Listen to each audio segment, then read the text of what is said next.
Joining us now is economist Rebecca Ryan. And Rebecca, everybody hangs on Jerome Powell's words. Today, he sounded pretty grim. He said it may take some time, hope for the best, and plan for the worst.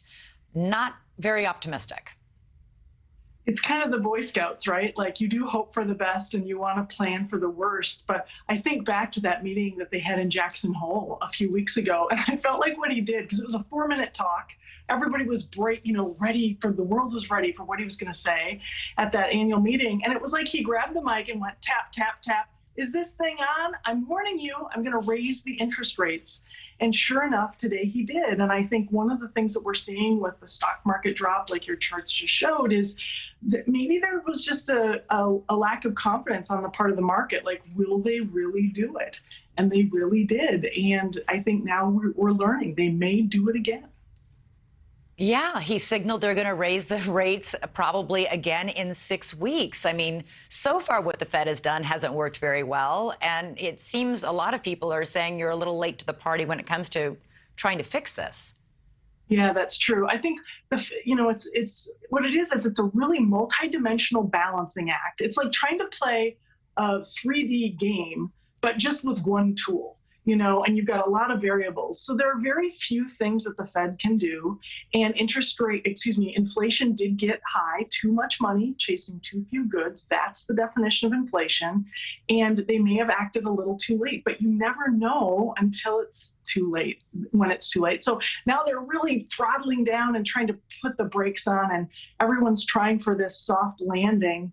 And, we'll see. The leading indicators we're looking at show 3 positive for the economy and 3 that are a little bit troubling. So we're in a little bit of it's an even score right now about where the economy is going to end up.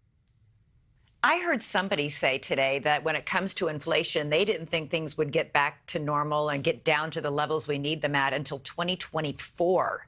Is that true? I have seen some of that same data. I mean, if you look at what the Fed has projected for itself, they have said that they won't go above 4.6%. And that means that the last rate hike that they would make would probably be in early 2023. And then it takes a little bit of time for things to play through the system. So when people are talking about 2024, that's what they're alluding to, that it takes a while for these increased rates to play through the system. Bottom line, if somebody is at home considering buying another house or buying a car or buying a major appliance, do we wait? I mean, interest rates just keep going up. It's getting harder and harder and more expensive to borrow money. And this is on top of inflation prices that are all really, really high. Right. If you have to borrow money, I would recommend waiting. If you can wait for a year, and if you can't, still try to find the very best deal you can on that debt. It's interesting because we're really underbuilt in the housing market. So finding housing is a challenge despite the rate increase. Even if there weren't rate increases, it's a challenge to find an affordable house right now. And what this really impacts, and I think one of the reasons the Fed is really trying to rein this in, is the people who are impacted the hardest are those who are on fixed incomes or who have very narrow margins. So they want to make things as easy as they can for those who are really on the margins economically. Right. The people who are spending money on the necessities of life, not the luxuries we might want to buy in a new car or a new dishwasher, something like that.